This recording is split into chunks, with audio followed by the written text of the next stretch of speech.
comment the consumer can no longer afford to pay electricity because yes, that's my comment. Then sengiyanza sengithi manje asikhumbule phela ukuthi lo gezi lo nasiwukhulisa sewukhulisela nangiyagogo lo hola 600 lo hlala yedwa nebatukulu bakhe.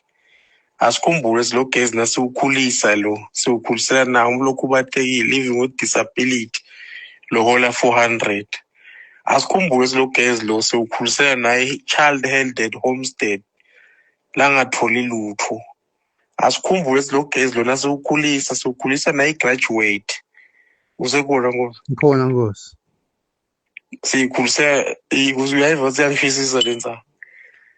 Ya Nkosi ngiyabona siyashisa ma. Sikhulisela nangu graduate nangitishela ucede 2020 lo hletile abantu abakubo longasebenzi.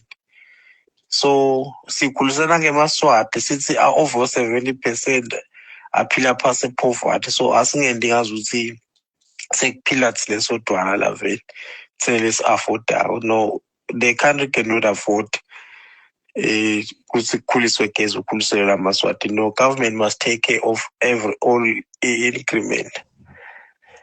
Ngiyabonga kakhulu Nkosi. Siyabonga Hlobo.